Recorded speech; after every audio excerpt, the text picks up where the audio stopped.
Peristiwa yang menjerumuskan Israel ke dalam jurang pemusnahan bermula dari sebuah operasi Mossad yang berani namun fatal. 7 hari sebelum serangan besar terjadi, sebuah kapal penelitian berukuran 120 meter di Samudra Hindia diam-diam menjadi lokasi pertemuan rahasia antara delegasi militer Rusia, Korea Utara, dan kelompok Houthi Yaman. Pertemuan itu membahas pembentukan aliansi tiga sumbu dengan tujuan memperkuat pertahanan regional dan membuka jalur ekonomi militer baru. Mossad melalui kapal selam kelas Dolphin dengan panjang 57 meter dan dilengkapi 2 torpedo Mk-48, berhasil melacak koordinat kapal tersebut setelah 36 jam operasi intelijen elektronik intensif. Tanpa konsultasi dengan Washington, 2 torpedo diluncurkan pada pukul 03.47 dini hari, menghancurkan kapal dan menewaskan 41 pejabat militer serta diplomat dari ketiga negara. Israel menganggapnya kemenangan telak, namun dunia segera menyaksikan bagaimana serangan tunggal ini memicu kemarahan internasional dan membuka jalan menuju bencana geopolitik terbesar abad ini. Tanpa berkonsultasi dengan sekutunya di Washington, ketiga negara Rusia, Korea Utara, dan Houthi Yaman mengadakan Dewan Perang Darurat di Pyongyang yang dihadiri 27 perwira tinggi, termasuk 9 jenderal lapangan dan 18 kepala staf teknis. Pertemuan itu menghasilkan pembentukan Operasi Tiga Sumbu Murka, sebuah fakta militer ofensif yang menetapkan peran jelas bagi setiap anggota. Rusia bertanggung jawab atas serangan elektronik besar-besaran, menempatkan 12 unit kapal dan 4 pangkalan darat yang mengoperasikan sistem gangguan elektromagnetik untuk melumpuhkan jaringan komunikasi musuh. Korea Utara menugaskan 60 ICBM Hwasong, 18 serta pengorganisasian logistik melalui 5 brigade peluncur untuk melakukan serangan lintas benua berdaya hancur tinggi. Houthi Yaman mengerahkan 300 drone tempur dan 120 rudal jelajah yang diprogram untuk serangan saturasi terhadap sasaran infrastruktur penting. Mereka menyepakati jangka waktu serangan awal selama 72 jam untuk memaksimalkan efek kejutan dan mengurangi kemampuan lawan merespons. Komando terpadu dibentuk dengan struktur 3 tingkat dan 6 saluran komunikasi cadangan terenkripsi untuk koordinasi operasi bersama. Semua aset operasional dijadwalkan ditransfer dalam 48 jam setelah pertemuan sebagai persiapan pelaksanaan balasan yang telah direncanakan. Keputusan ini diambil oleh komite 11 anggota dengan suara bulat dan ditandatangani oleh pimpinan militer masing-masing negara tertulis.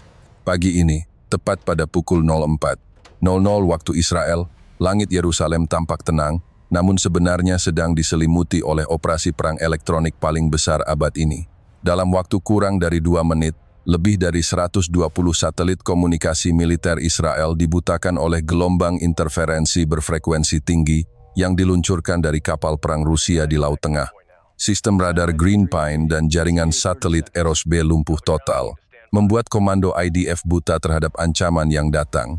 Dalam kekosongan digital itu, rudal balistik antar benua Hwasong 18 milik Korea Utara meluncur dengan kecepatan 24.000 km/jam, diikuti oleh 36 rudal Yars Rusia yang menembus langit dari arah Laut Hitam. Tak lama, 400 drone kamikaze buatan Yaman turut terbang rendah melintasi Sinai, membentuk gelombang api di Cakrawala.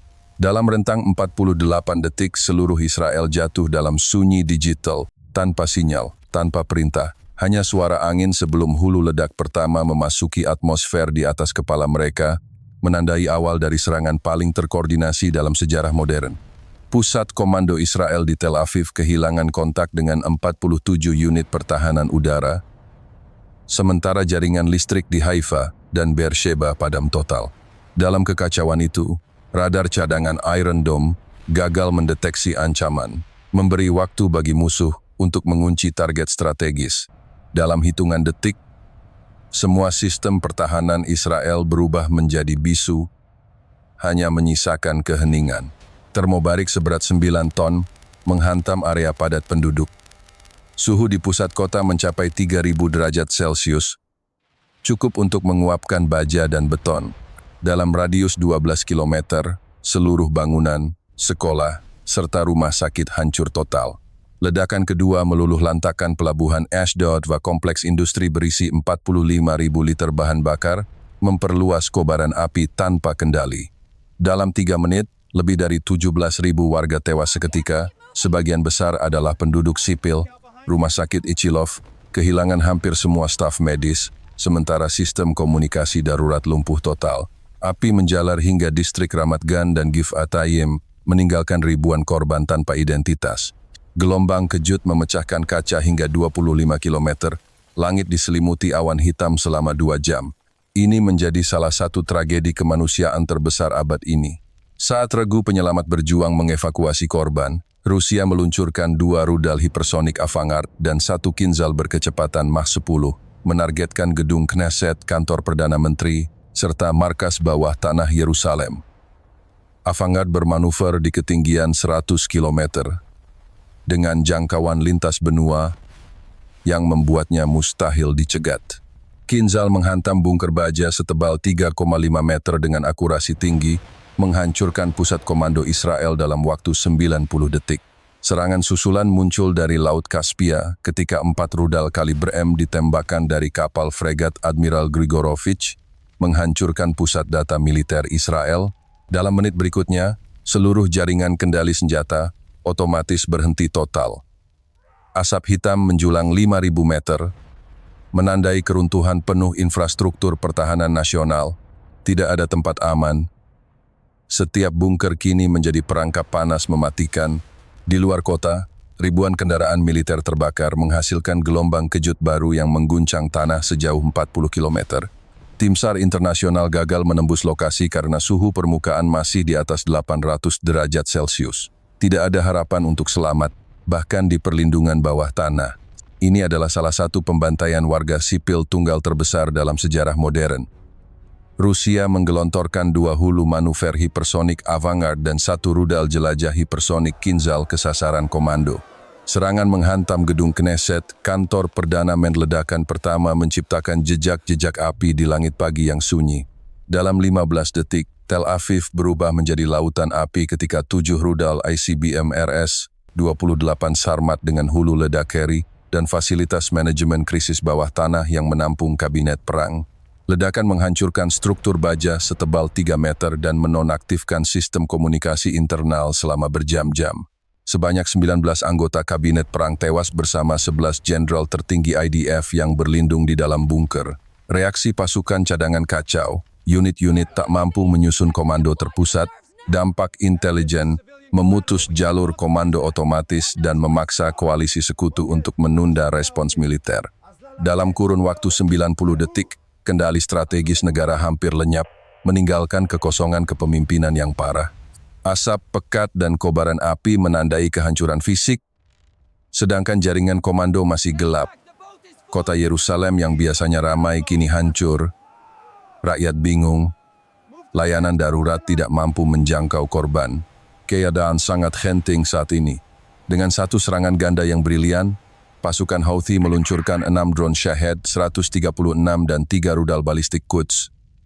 2 dari wilayah Saada, Yaman, menempuh jarak 1.600 km menuju Gurun Negev. Dalam waktu 12 menit, sistem pertahanan Iron Dome menembak jatuh 4 drone, namun 2 berhasil menembus dan menghantam fasilitas dekat reaktor nuklir di Mona. Ledakan sekunder merusak sistem pendingin utama dan jaringan kontrol digital, menyebabkan kebakaran besar di tangki penyimpanan isotop. Petugas keamanan mengevakuasi lebih dari 12.000 penduduk di radius 10 km dari lokasi. Kadar radiasi meningkat hingga 38 mikrosievert per jam, melampaui ambang aman WHO sebanyak 19 kali. Angin kering dari timur mempercepat penyebaran debu radioaktif ke Beersheva dan Eilat.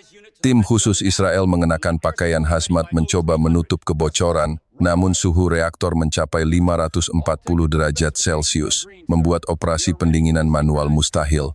Dalam 3 jam, kepulan asap berisi cesium 137 terlihat dari jarak 70 km.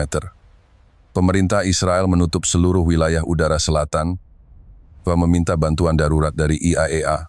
Yordania melaporkan lonjakan radiasi hingga 6,5 mikrosievert di perbatasan, sementara Mesir mengevakuasi 4.000 warga Sinai. Media internasional menggambarkan peristiwa ini sebagai krisis nuklir. Setelah gelombang serangan utama dari 3 sumbu mereda, Israel berubah menjadi puing tanpa kendali. Pemerintah kehilangan koordinasi total, jaringan listrik, komunikasi, dan komando militer berhenti berfungsi. Sekitar 60% pasukan IDF dilaporkan gugur hoặc hilang di garis depan, sementara sisa unit cadangan di selatan terputus dari rantai logistik. Lebih dari 4.000 kendaraan lapis baja hangus di pinggiran Negev, menjadikan operasi pertahanan tak mungkin dilanjutkan. Di Tel Aviv, ribuan warga sipil berusaha melarikan diri ke pantai. Namun sistem evakuasi laut gagal karena 27 kapal patroli telah tenggelam akibat gelombang kejut rudal. Dalam waktu kurang dari 6 jam, populasi kota berkurang 40%, menyisakan reruntuhan dan mayat di setiap jalan. Amerika Serikat mengerahkan 2 kapal induk ke Laut Tengah, namun tidak ada perintah serangan dikeluarkan. Presiden AS menolak opsi nuklir, khawatir memicu eskalasi global. Dewan Keamanan PBB mengadakan sidang darurat, tetapi tanpa resolusi yang disetujui bersama. Dunia menyaksikan diam-diam kehancuran total Israel. Siaran internasional menampilkan gambar satelit menunjukkan permukaan negara itu berubah menjadi hamparan abu sepanjang 420 km. Kota-kota besar seperti Haifa, Beersheba, dan Nazaret hilang dari peta. Jutaan pengungsi menyeberang ke Yordania dan Mesir menciptakan eksodus terbesar di Timur Tengah sejak 1948. Dunia terbelah antara ketakutan dan keheningan. Tidak ada bantuan kemanusiaan yang mencapai wilayah itu. Sementara media global hanya menyebutnya serangan gabungan dari Rusia, Korea Utara, dan proksi Iran. Yang bisa mereka lakukan hanyalah menonton dalam ketidakberdayaan. Setelah kehancuran di Timur Tengah, sistem global bergeser secara drastis. Pax Americana yang telah bertahan selama 79 tahun runtuh dalam hitungan hari. Amerika Serikat kehilangan 68 pampalan militer di luar negeri, sementara sekutunya di NATO terpecah karena ketakutan serangan balasan. Dewan Keamanan PBB lumpuh setelah 7 negara anggota tetap menolak duduk satu meja. Dalam 30 hari, 42 negara mengumumkan peningkatan anggaran pertahanan hingga rata-rata 7,5%. China meluncurkan 4 kapal induk baru dengan biaya 12 miliar dolar per unit, sementara India menandatangani kontrak pembelian 96 jet Rafale F-4 dari Prancis. Perlombaan senjata nuklir kembali dimulai, dengan 11 negara mengaktifkan fasilitas pengayaan uranium yang sempat ditutup sejak 1996.